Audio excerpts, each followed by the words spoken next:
Thank you. Can you hear me? Good morning. Welcome all to this session on Harappan civilization and especially on 100 years of Harappa.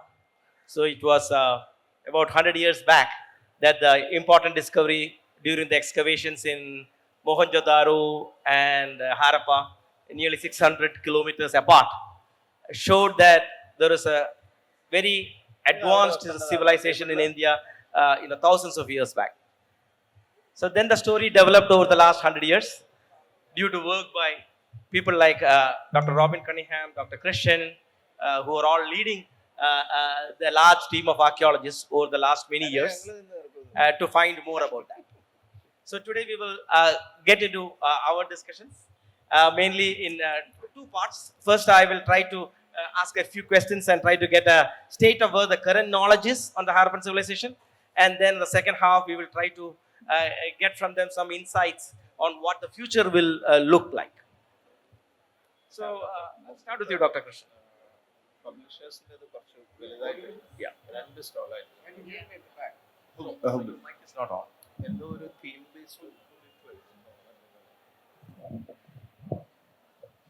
Hello. Yeah. So, Dr. Krishnan, let's start with the dates of the Indus Valley civilization. So, when did it start? And what is the period that it went through? Yeah.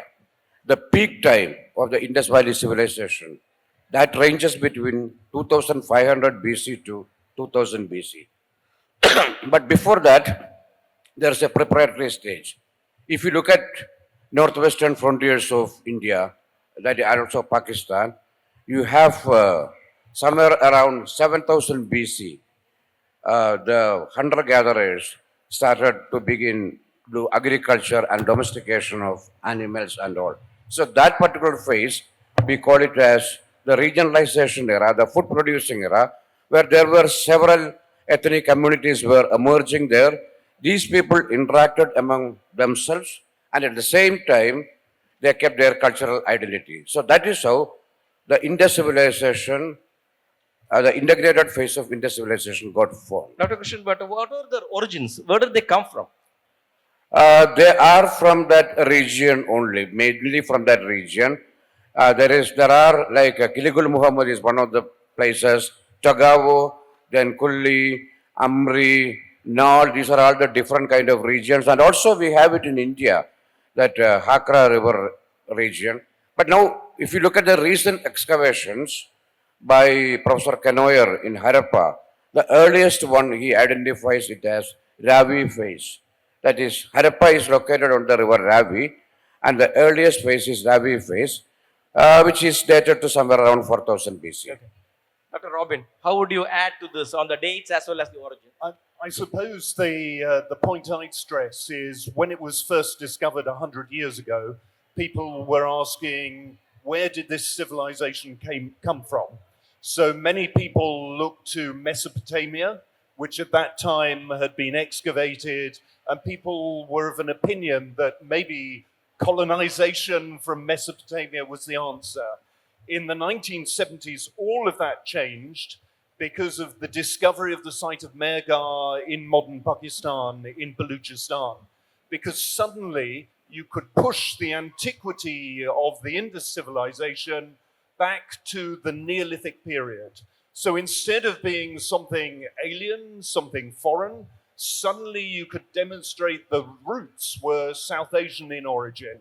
And I think that's the most important point, that actually South Asia has its own urbanized, literate civilization in the Bronze Age of a similar antiquity to China, Mesopotamia, and Egypt. So that discovery and that answering to the question, it has a South Asian origin. It's not something from beyond. Yeah. Dr. Krishnan, how extent was this the Indus Valley civilization?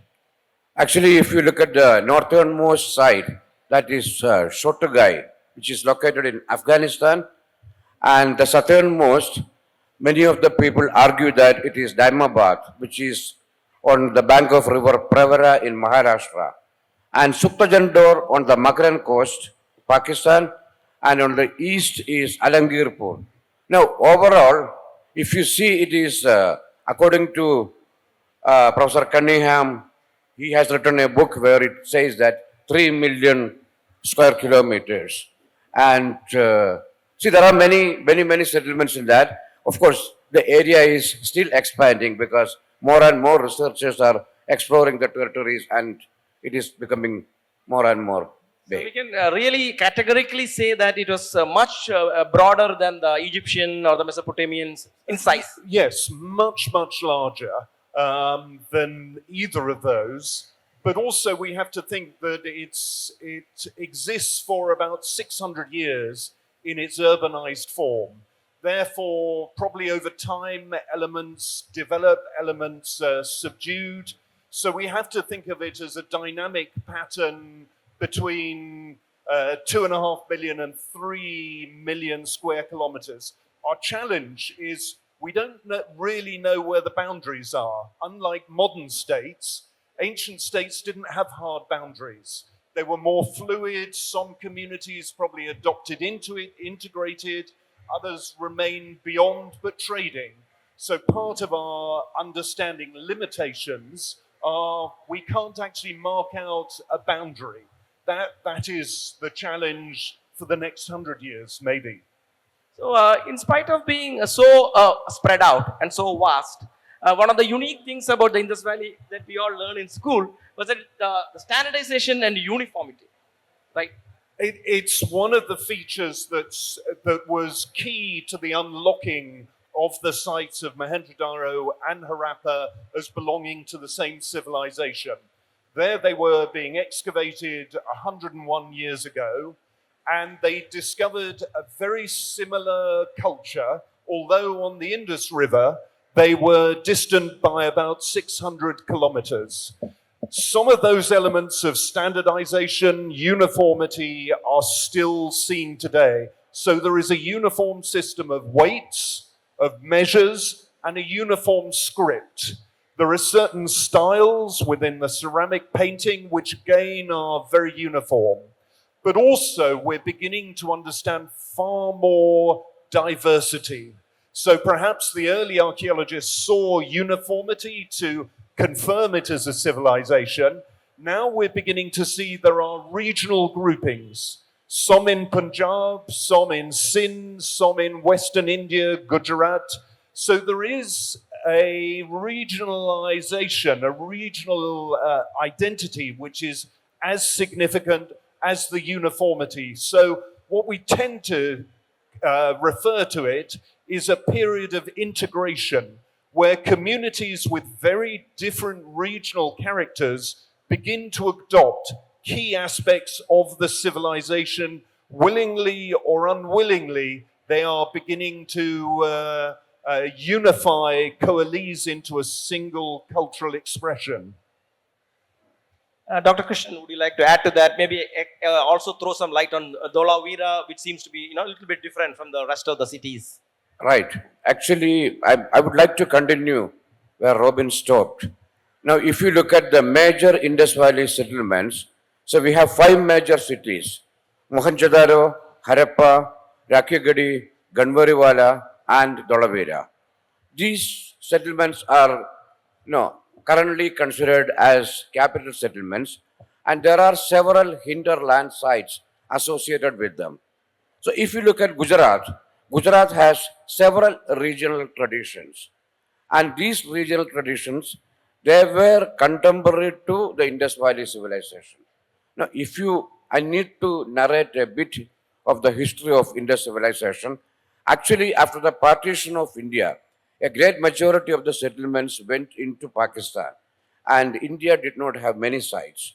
So when A. Ghosh, the new Director General of Archaeological Survey of India, he ordered for a kind of exploration on the northwestern frontier states of newly formed India. The explorations were undertaken by qualified archaeologists, but there was a craze actually. Even if there was only a small element of Harappan material in the site, there was a Harappanization taking place. So within this Harappanization process, the identity of the regional Chalcolithic cultures were completely left out. So that is what we have. In Gujarat, there is something called Sorath Harappan. There were indigenous people living there, and they had their own cultural materials. At the same time, they interacted with these people and probably borrowed some from them and gave something, and at the same time maintained their cultural identity. So we have it.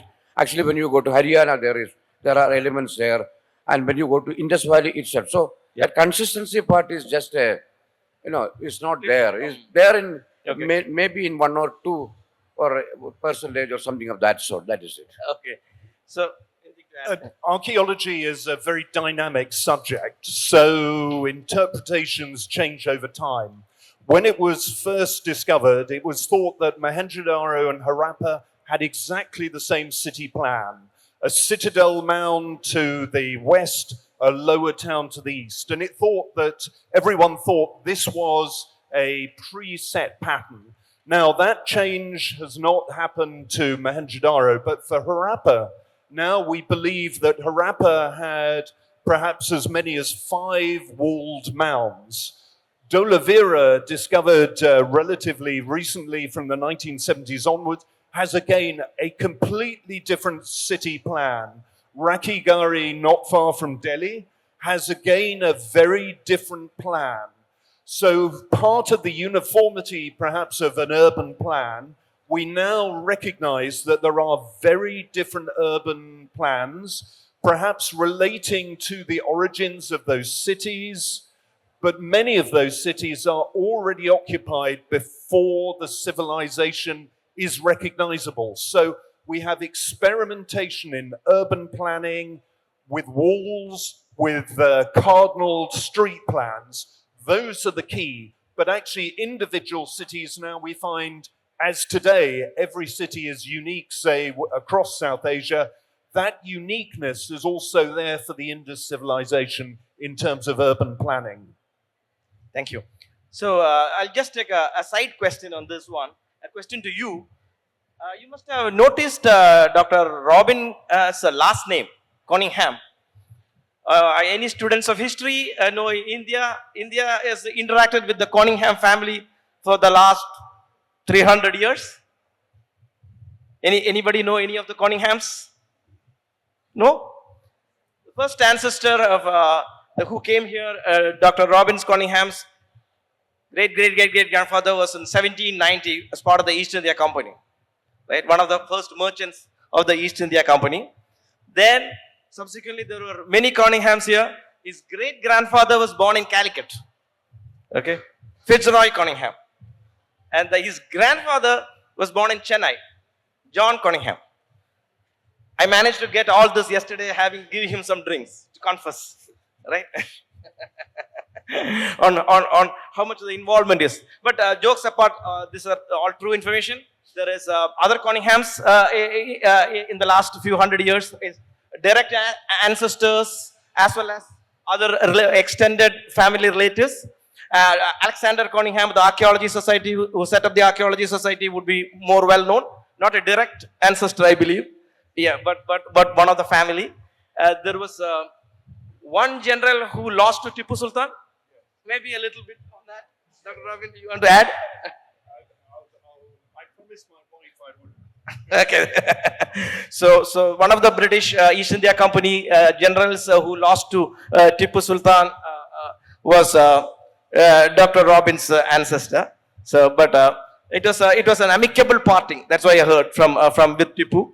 Tipu allowed them to take the guns back and all that. And that way, the Tipu Sultan story shares some of the with the ancestors of Dr. Krishnan too.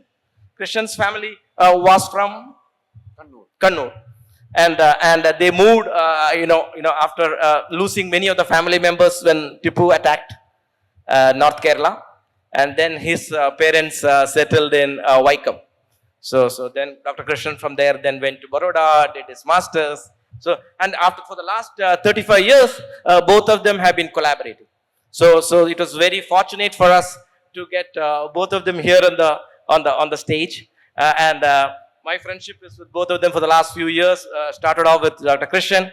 I can't have much of a claim to be an expert in this field, but it has been. I've always been fascinated with archaeology, and I have had a chance to visit some of the digs that they have been doing over the last few years in India, in Nepal, in Sri Lanka. So it's really fascinating when you see these gentlemen actually in work, right? So that is just a prelude in. So Dr. Coningham, so where do we go now? I mean, you learn, you guys have in the last many decades learned so much about Indus Valley. So what is left? What is left? I mean, one of the big questions that left is about the language and the script. That's one of the great unknowns. Many attempts have been made to decipher the Indus script. But actually, what we probably have to recognize is that if you think of the languages that would be spoken with an area of almost 3 million square kilometers, we're probably dealing with hundreds of languages. In terms of the script, we believe it's logosyllabic, so some of the symbols represent syllables. Some of the symbols probably are pictorial, so they represent words themselves. But as yet, there is no universally agreed decipherment. Because of that, we cannot understand how the Indus civilization was organized. Was it ruled by individual city-states? Was it an empire? We have the very well-known priest-king statue excavated in present Pakistan. But if you look at the priest-king, you'll see him on many fronts of many books. He's about this big. He's about 5.5 inches tall. So it's one of the challenges that we have. How was the Indus civilization organized? Hopefully with AI, perhaps. Hopefully, with more computerized analysis, we might begin to understand what the script actually records and therefore unlock the social and political history of the Indus. But that is one of the greatest challenges which is still outstanding. Dr. Krishnan, on the language, there has been a recent claim that it might be Sanskrit. Well, I will answer that part towards the end. To begin with, there were several attempts by many scholars to decipher the Indus script. Actually, Dr. S.R. Rao, who excavated Lothal and Rangpur, he started working on the Brahmi script and started working backwards. And he claimed that he has read it, and then it was followed by many computer specialists. They have been able to categorize it, and they have found something around 436 symbols or something like that. It might increase later because they might find something new also. But this cannot be deciphered. Actually, recently there was somebody who claimed that he could read it, and he said that it is Sanskrit. But the issue here is that unless and until you have a bilingual inscription, you cannot decipher it. That is one point. Second thing is that when you look at the Indus civilization, we have not yet understood the polity, we haven't understood the social orders within it, and we have not understood the religion, because there are several intangible components of culture which we have not been able to understand, because we have understood the material remains mostly, and its variations from one side to another side, or one settlement to another settlement, or one area to another area. But it becomes a bit difficult, and the argument that Sanskrit was spoken by them is not very easily acceptable. The reason is that there is a former version of Sanskrit which is known as Prakrit, and you cannot, and there is no way in which you can claim that it is suddenly Sanskrit. Cannot come in one place in India. Yeah. Anything more, Dr. Robin? Yes, I think the point that Professor Krishnan makes about there being no bilingual scripts, that was key to unlocking many of the other scripts. So, for example, the Rosetta Stone is a bilingual. That enabled the decipherment. Within the Indus, we have not yet had one of those bilingual. Also, all of the script we have is very short number of characters. Therefore, if you try to run it on a computer, you actually have very limited numbers of variants. Unlike, for example, Linear B, which was deciphered partly because there were very long inscriptions. One of the challenges is probably some of it may have been painted. If you think of the long tradition of South Asia using palm leaf, actually palm leaves decay. So we're dealing with something that we would call archaeological visibility. It may be if people target very waterlogged sites, wet sites, then we might find longer examples on organic material. But we need to then target sites specifically to look for those, and then hopefully we may get closer to it. There has been some claims recently that some DNA extracted from the burial remains give some indication on where these people came from. Do you want to comment on that? Yes, I will. Actually, that is from Haryana, but the sample size is very small.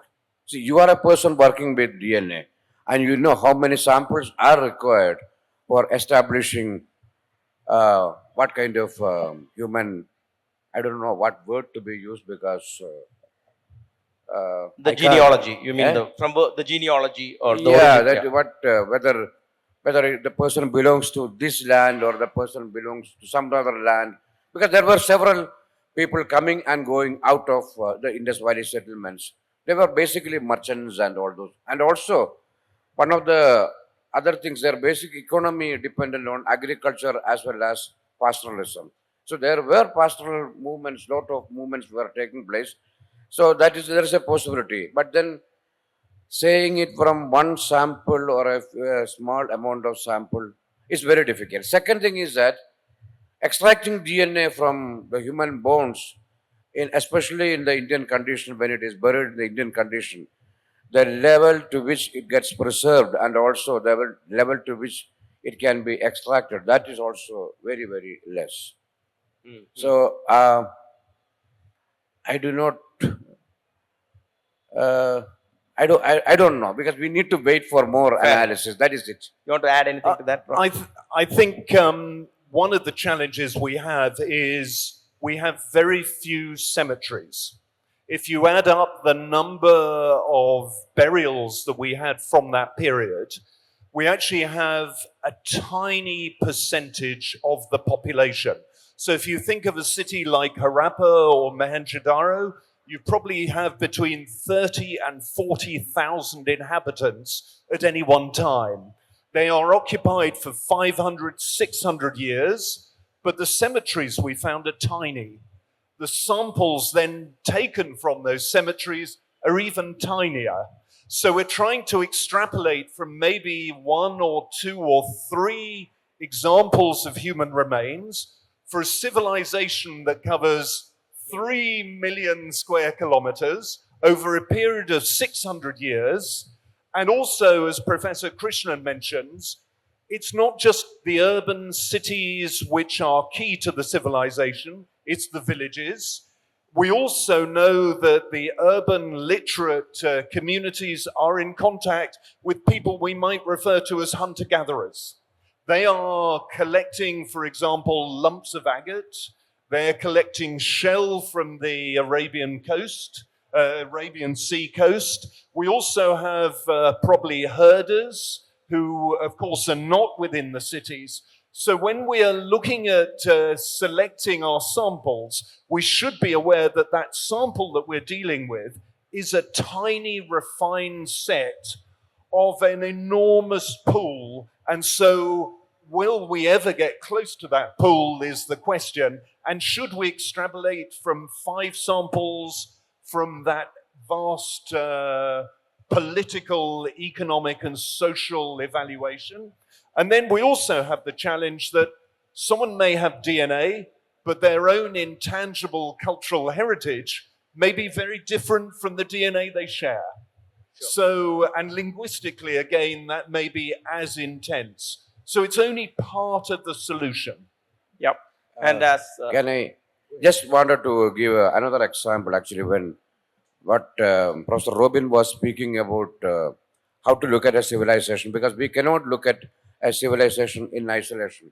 There is something called cultural dichotomy, because even today we claim that ourselves are civilized and all those things because our adaptational tendencies have changed. And at the same time, we have people living in the interiors of the forest today, and their adaptability is extremely good.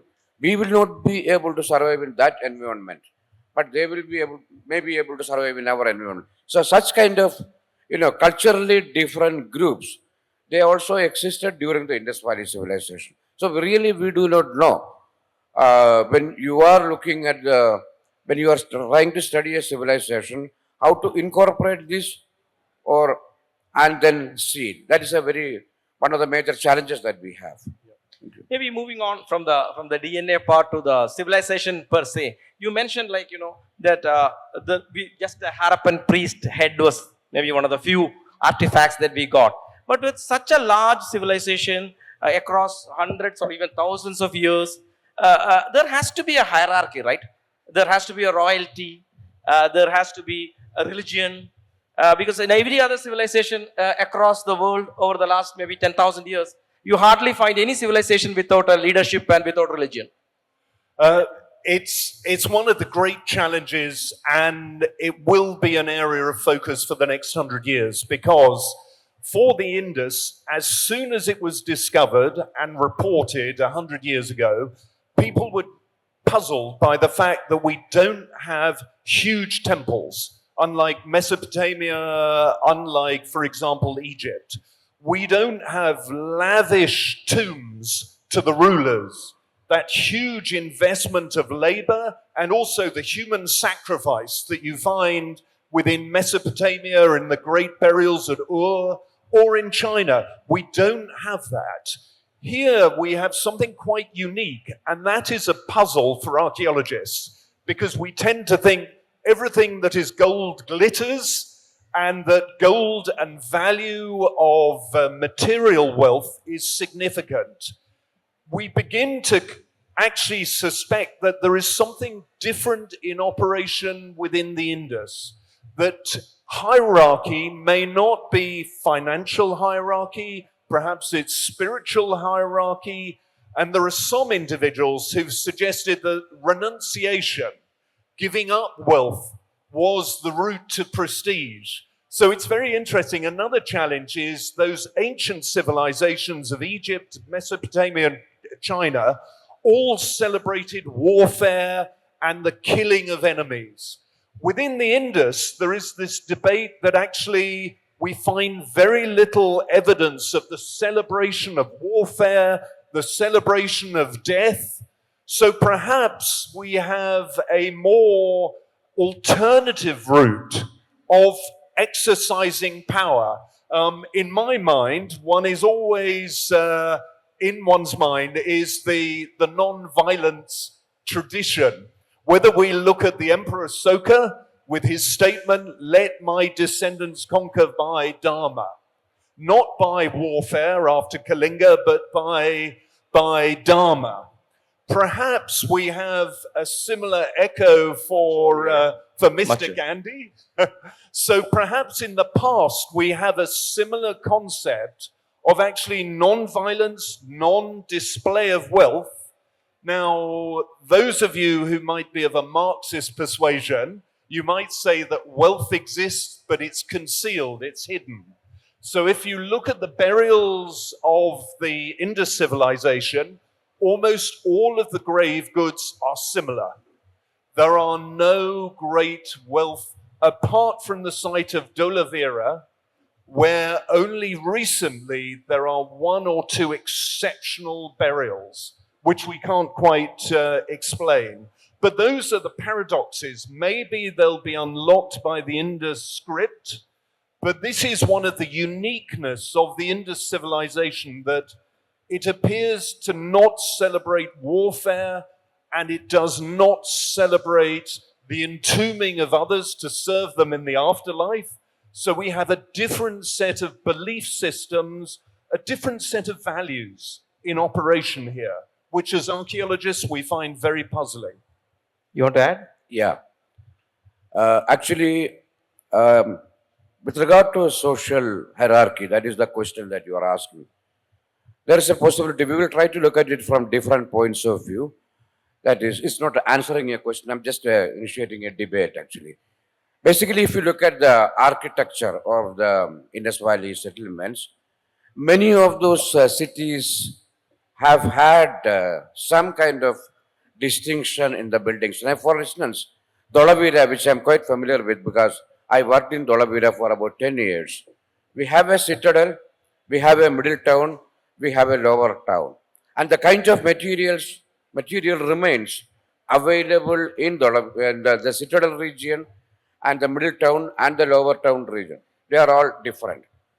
Secondly, when the bones were studied, we also studied the bones. So the amount of cattle bones were quite high in the citadel region, whereas the middle town and the lower town had less number of cattle bones, and also they had sheep and goat, the kind of bone. What about So- horse? Did you ever find a horse bones? No, we didn't have. We didn't have. So based on this, what we are saying, we know by looking at the architecture, this is how it looks like. Maybe there were quite the administrative head probably. He was living in the citadel region, and there is a bailey which is attached to that, which may have been functioning as the office to help this person. And we have maybe the merchant class people, they were living in the middle town, and the lower town may have been workers and all. That is one. Second thing about the burials, what Professor Cunningham was mentioning, we have one burial in Dholavira about which he was mentioning, which looks like a kind of stupa type. But then the kind of burial goods that are available from there is not that impressive. But then my experience in the field of excavations, and I've been a part of several excavations of the Indus Valley settlements, we have come across some burials which has lot of ornamentation in it. So it shows a kind of some special status in the society may be there. Maybe there. And then the lack of tools, actually, the weapons, and especially the weapons. See, even today there are traditions of hunting with bone tools, hunting with sticks and all, and metal, of course, metal tools. But then the interesting part with metal is that since it is very expensive, there is always a possibility of recycling it once it is broken, Yeah. or once it is damaged. So that may be one of the reasons why we do have very less Very little. amount of weapons. But that is it, not actually. just the weapons, but like Dr. Robin Coningham was saying, not even art, or we don't even see much of any of the weapons in seals. No, we don't. Yeah, we yeah. don't So have. no depiction of these weapons either. It's not as celebrated as you have in Mesopotamia, where you have standards, you have an you have depictions of armies. Yeah. This is not to say that coercion did not exist, because some of the paleopathology studies of human remains suggest that there is interpersonal violence in the civilization, but it's not the celebration of elite warfare that one sees in Egypt or Mesopotamia. It's something very different. It may be that textiles, and of course, if you think even of the early historic period, actually probably a huge amount we've lost. We know there is cotton, we know there is silk. So perhaps it would have been more pictorial, but it's decayed.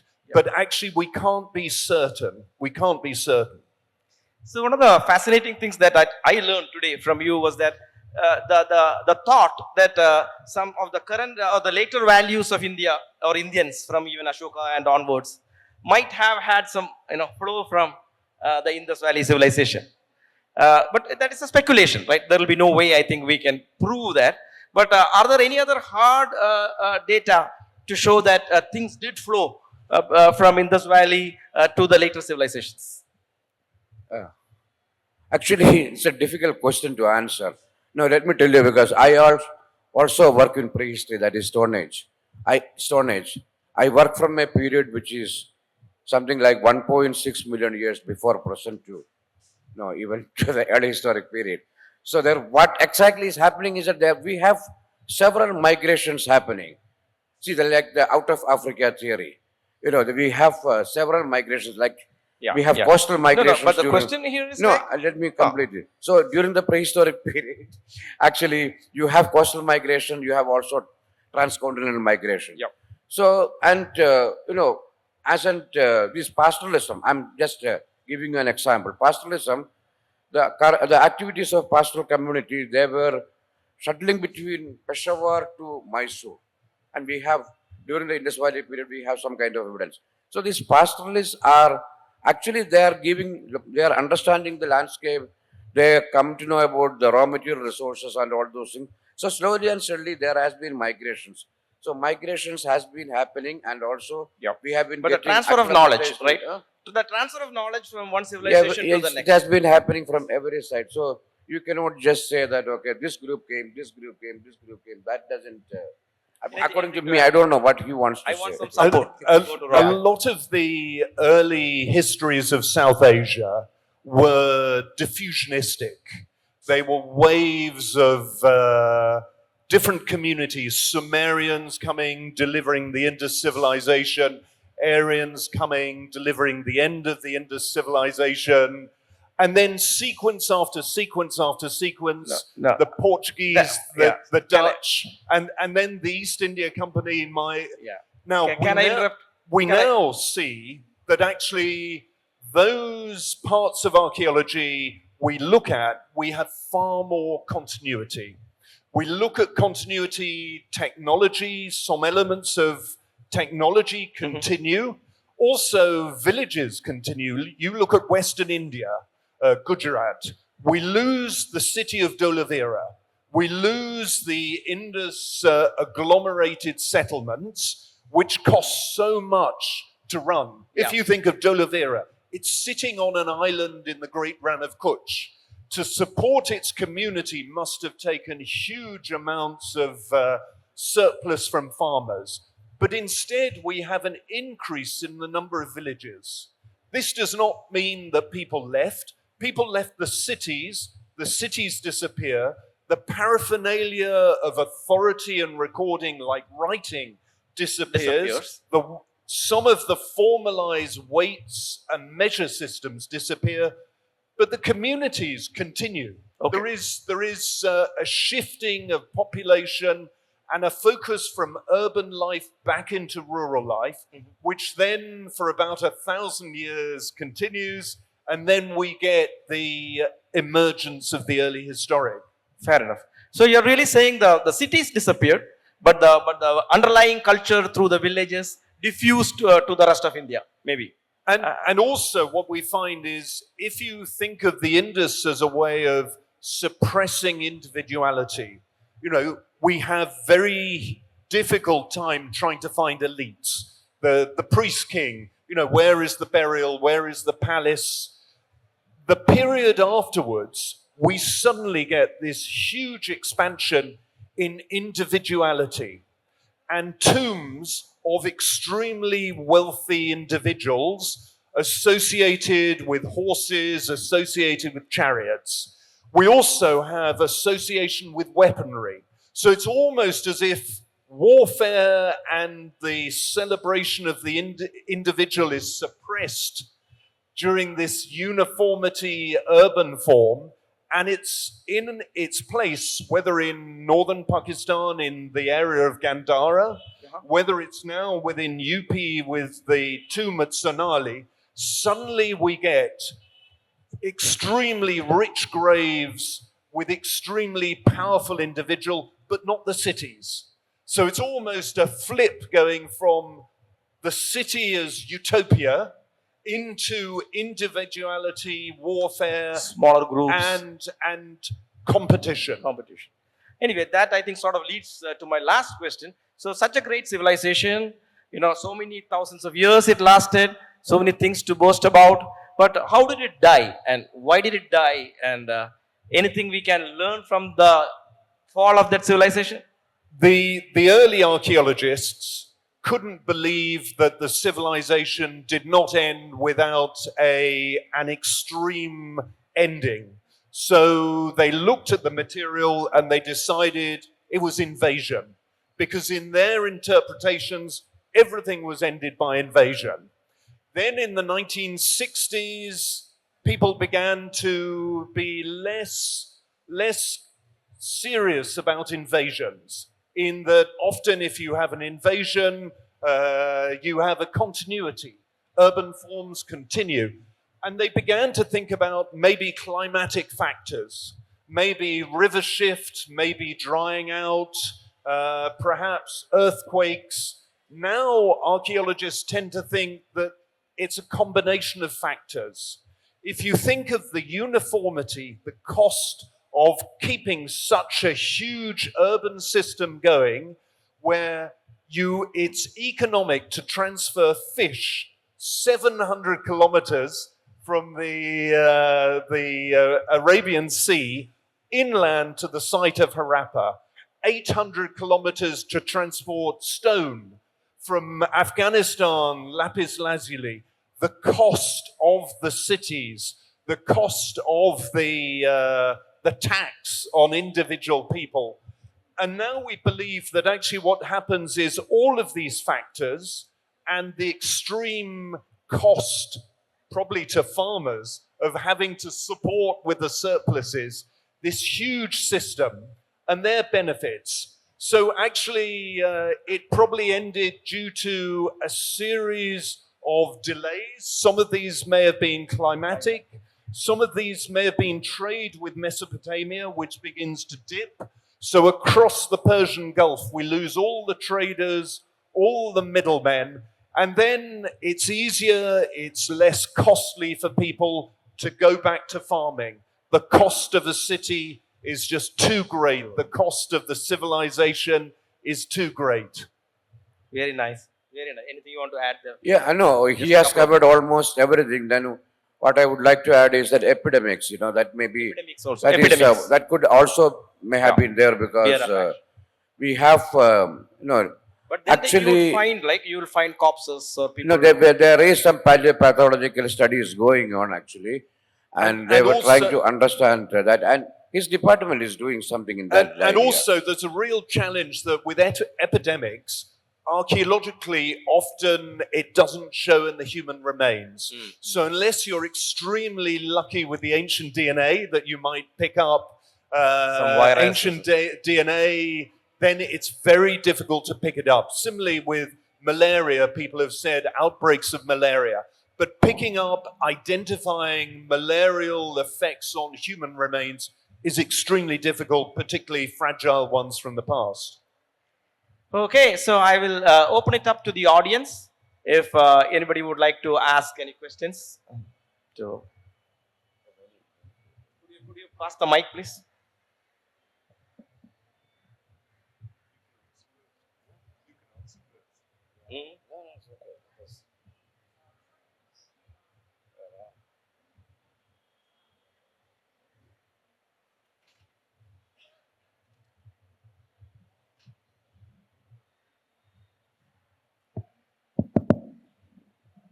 I have two questions.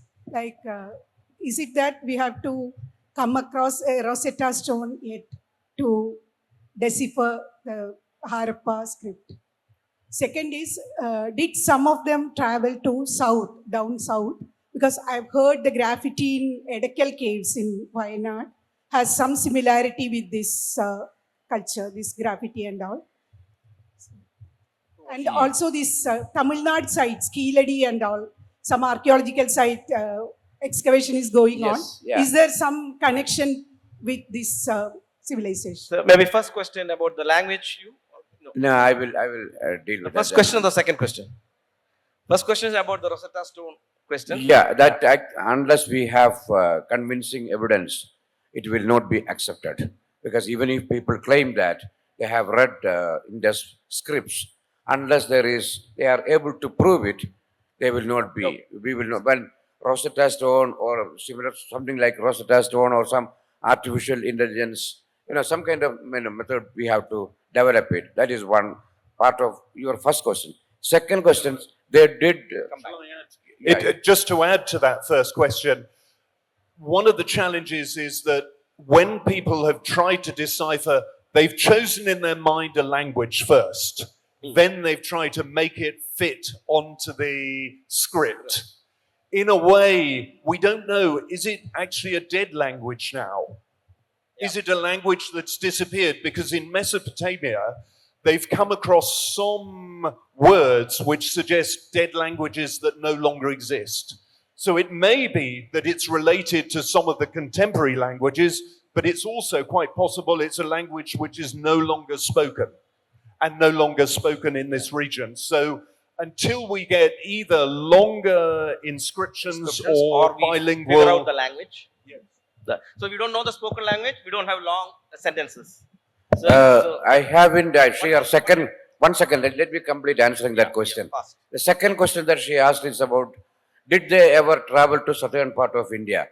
There are very scanty evidences that they crossed Pravara River. There is this talcosteatite. There is a material called talcosteatite, that is soapstone. There are some beads, disc beads of talcosteatite that we have found from Mysore region, which resembles the Indus material. That is the second part of the question.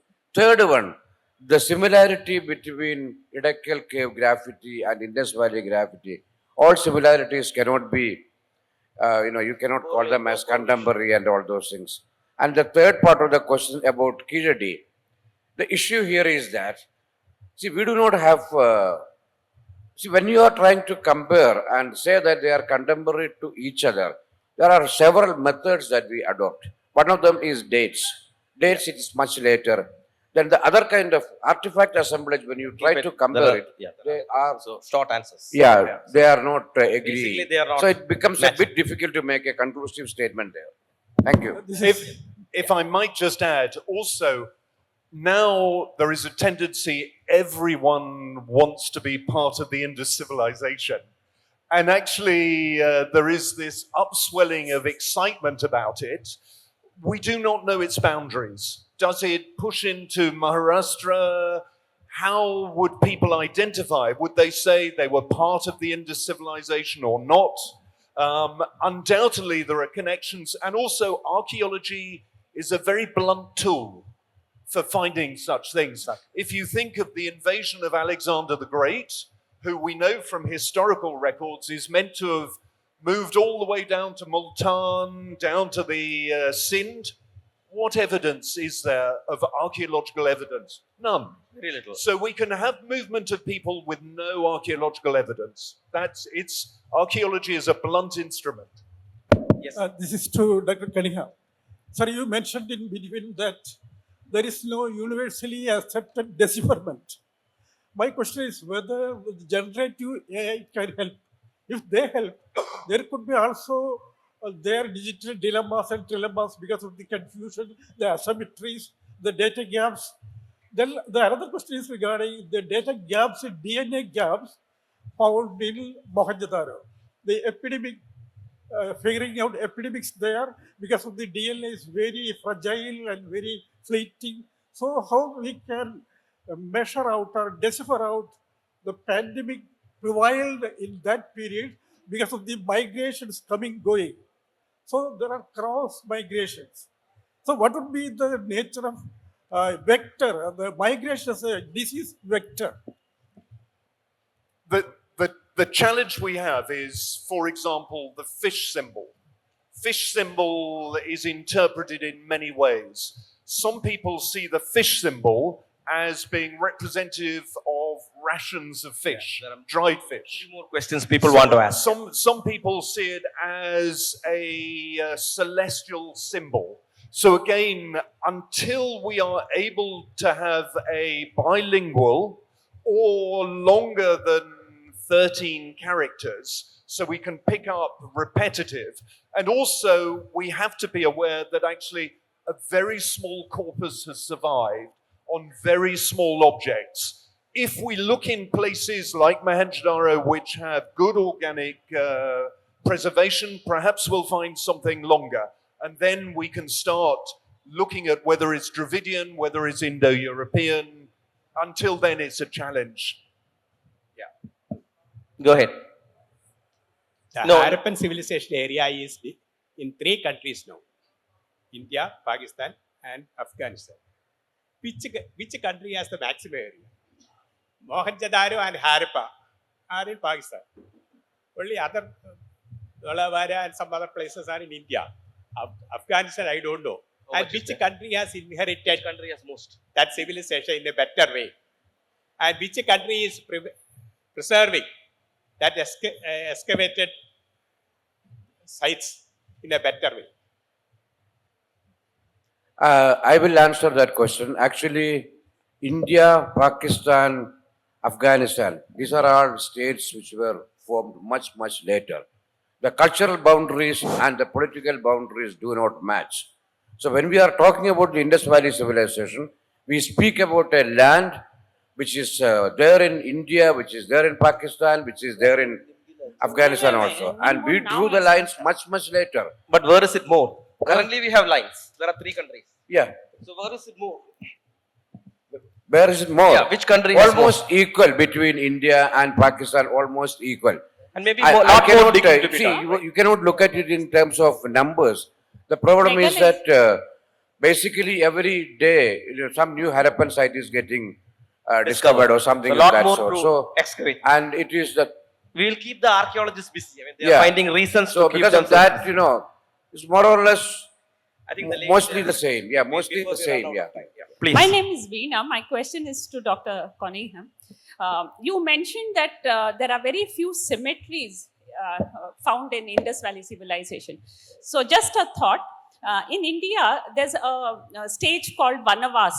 So would it be that unexpected, untimely deaths are those captured in the cemeteries and the rest wandered into forests near Indus Valley civilization and the animals consumed them?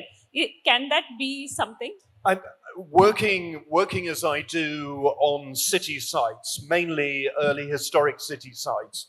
We're always struck by the lack of human remains. The whole of the early historic period. Yes, we may have some reliquaries of Buddhist saints, disciples, but actually the majority of people were cremated, they were immersed in water. So actually, it is very possible that the groups that we have who have survived in cemeteries are just a very small community. We can't be certain. Partly it's because the technology we use is fairly rudimentary.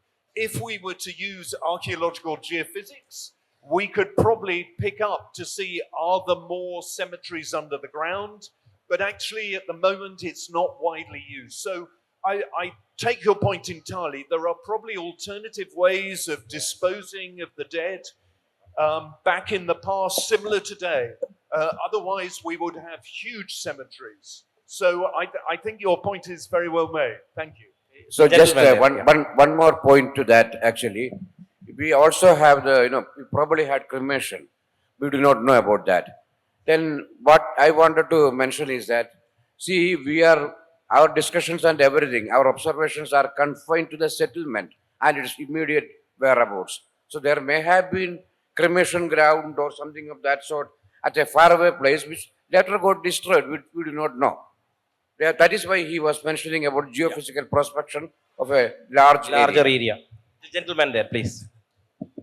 Since we know a lot about the Sumerian civilization, they have deciphered the language and even the legends of Gilgamesh are all known. I believe there is a relationship between Indus Valley civilization and the Sumerian civilization. I also believe both are part of the greater Semitic race. And there must be mention of Indus Valley civilization in the Sumerian culture and life. Based on that, can you not unravel the Indus Valley civilization more? That's a really interesting observation. With the discovery of sites like Mehrgarh, dating to 6000 BCE, they are Neolithic and they are on the edge of Baluchistan. Then we begin to get early experiments with agglomerated settlements, and steadily those settlements move down onto the Indus Plain. And then in about 3500, they start experimenting with the first walled settlements, such as Remanderi. Later, connectivity occurs through the Persian Gulf, but also over the Indo-Iranian plateau to sites like Shahri-Sokhta. But that happens afterwards. So I like the word of Mortimer Wheeler, who said the idea of civilization was in the air. So there were a number of responses to increasing agglomeration and complexity, and undoubtedly there is sharing of mechanisms, recording, undoubtedly exchange of material. But I think what is clear is the evidence demonstrates that the antecedents of the Indus or the Harappan civilization are within South Asia, although there is long-distance trade and sharing that comes in, but only after those first experiments, those first urban experiments. Last question. I think we'll have a last question there. Yeah, so my question is in two parts. Only One one is question. directly related to this. Okay. So the question is, there's recent news about someone called Yajnadevam who supposed to decrypted the Indus Valley script, right? And I want to know what are the updates as to is his method foolproof in nature and what has been uncovered yet? And so then that answers the other part, which is, how is it related to is early Vedic period? How closely related is early Vedic period to medieval and modern Vedic period? That's the first question. And the part of the second one is, when you talk about Shaivism, when you take old encryptions from the Indus Valley civilization, you have coins like Rudra and all of that. And then comes Shaivism within Vedanta and then the Chola period before. So how is this related? So this is my question. Yeah, what exactly, if I understood your question well, first one was about the Indus script. Am I correct? Yeah, I know the claim that the Sanskrit, the recent claim, right, that it is a Sanskrit. See, there is again, if you look at the whole 3 million square kilometer region, there must have been thousands of dialects, I'm sure, because even in an integrated state like India, we have multiple languages, multiple scripts and all those things. This may have been probably the script of ruling class or something of that sort.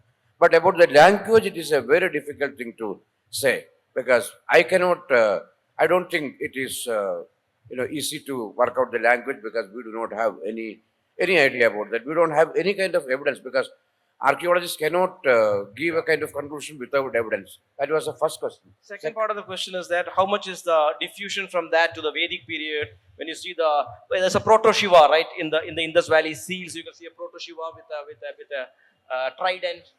So has that come across to the Vedic period? Yes, called that particular deity is known as Pashupati, because he is a lord of animals. That is how it is. Now, difficult question to answer, because the concept of Shiva in that form comes much later. In Vedas, it is Rudra. He is somebody who lives in the mountains and comes down ferociously, and he shakes the mountains. That is how he comes. That is a description. Whereas the other kind of Shiva is a much later one. Okay. The Shiva that we know, the iconography of the Shiva that we know, is a much later one. Okay. Thank you. I'm thanking the speakers. Thank you all. It's a wonderful session, wonderful interaction.